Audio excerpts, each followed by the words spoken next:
right, welcome back everybody. This is again the James Urrutia Show. I'm your host, Big Game James, and today we're lucky enough to have Chelsea with us.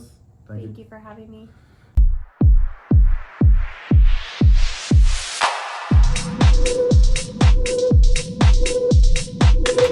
We want to talk right now, real quick, about the Baltimore bridge collapse and the boat that crashed into the bridge. Did you see that news yet, Chelsea? Yeah, I woke up to it actually this morning. What do you understand happened? Man, so this is a really sad tragedy. There is a cargo ship that at 1:30 a.m. struck one of the supports for a bridge in Baltimore, causing the bridge to make a complete collapse into the river below. It sent cars plummeting around 185 feet into the water. There were construction crews on the bridge filling potholes. Presumably 6 people have passed. They've pulled a couple out of the water. One person was found alive that, they treated at the hospital, that was released. But at this time, they are still searching for more people. It's scary to think about. Yeah. And wasn't there something I read said there was like 6 people up on the bridge that fell into the water? Yeah, amongst other cars. There were radio reports that came over less than a minute before it actually struck, telling them that the boat had lost steering and had lost power. 13 dispatch, the whole bridge just fell down. Start, whoever, everybody. The whole bridge just collapsed. Simple dispatch is direct. That's correct. This time. Do we know if all traffic was stopped? I can't get to the other side, sir. The bridge is down. So they actually stopped cars from going across this bridge. Now this bridge is 1.5 miles long, right? And if you think about that in terms of the amount of cars that could be passing, I think they said something like 12 million cars had passed last year over this bridge alone. Thank God that it happened in the middle of the night, but still you think about the people that were on there and they use this as a transit route. It's pretty sad.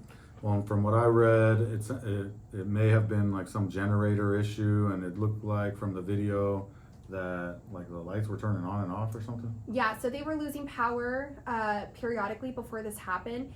It's really interesting, and it's mostly speculation, but it looks like it turned, and they had said that they lost steering, but it almost looks like it turned directly towards the support and couldn't correct itself. Maybe they were trying to avoid hitting the bridge, but because the power kept going on and off, it was hard to see. I know that you read a little bit from some of the people that have worked out at sea and just what that's like for them when they encounter power outages like that. I know that. I think that's what would be really scary. You have the workers on the bridge filling potholes, who I can't imagine what those last moments were as that bridge is falling and they're experiencing that. Has to be something like out of a movie. Yeah.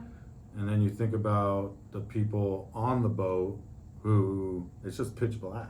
Yeah. And so it's very concerning. You're out at sea. Discombobulated, can't get your bearings, you don't know where things are. It's just pitch black. Yeah. And so you can't even do anything to, like, you got to protect yourself, but you also don't want this boat to crash into anything. You know what it reminds me of, and it's really sad, but it reminds me of Titanic, the movie, right, where they don't have the technology that we have today. They're on the iceberg lookouts. The guys are up top with the binoculars. They're looking out and they're actively, trying to navigate, and they don't see the iceberg until the last minute, and that crash happens, and it was catastrophic. And it's something, to this effect of the damage it done, not the amount of lives lost, but just how catastrophic it was.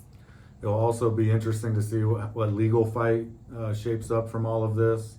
You're going to have the families of the deceased most likely suing the company that owns the boat. You have some maritime law going on. We do have, from what I read, the people on the boat all survived. So there's going to be a lot of interviews and investigation going on there. And maybe even potential lawsuits from the employees on the ship, because if you think from the reports, it said that the boat hit the bridge support at a rapid speed. So you have to think it's essentially almost like a car accident. You're hitting a block. you're hitting a wall. What is that like for the people even on the ship as well? I'm sure that there were some injuries. And we have to wonder, you know, there are protocols that these boats have for situations like that to stop them from veering off course. And if it knew that it was veering off course and it was so close to the bridge, what was going on in terms of working with rescue crews to try to avoid this tragedy? Like, I'm interested to see in the upcoming days, where was, you know, the communication between them and what was happening. Because you don't see any boats out in the harbor trying to make their way there or even getting close to it. So there's a lot of factors where it looks like this was a very last minute mayday call. And why wasn't that done sooner if power kept going on and off? Because they knew that there was a bridge coming up. Maybe they didn't know where exactly, but they knew it was there. So it'll be interesting to see how this plays out and what facts come to light. Well, and although conspiracy theories will probably already are cropping up, I'm sure when we think about the word discombobulation of the crew, who knows what was happening in their efforts to try to get control of the boat and their ability to see and know where they were in relation to the bridge.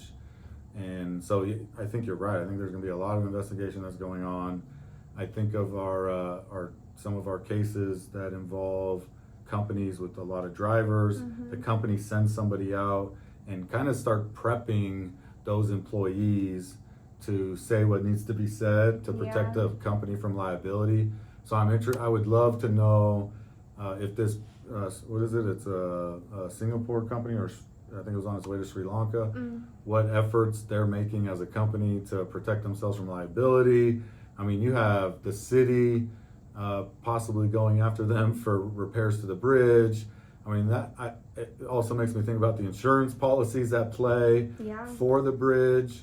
What are the types of insurance the city has for protecting this bridge, and how long it's going to take to get this bridge repaired? I mean, it sounds like it is going to cause massive problems within that community for commuters and travelers and for shipping and et cetera, et cetera, et cetera. So it'll really be interesting how that develops over the next couple months. Yeah. Any other last thoughts about it? Just my heart goes out with the families. You know, I know that we say that in so many of the tragedies that we see happening across the board, but it doesn't make it any less genuine. I think it's really just, these things are avoidable, and I wish, you know, that they didn't happen, and they did. And what can we learn as a society from it, and protecting our citizens and protecting, you know, this from happening again? I think that's going to be where we need to grow the most. Well, and the incident that it reminds me of is and I didn't know anything about the Murdoch murders, but you know, that kind of whole story started out with the initial boat crash, and we got to see kind of a reenactment of what that would be like, and just how scary it is for people to fall into the water, and you know, especially in this big body of water, how cold it is, and just how scary those last moments must have been for those people who were working on the bridge, and how frantic those families are as they're getting calls.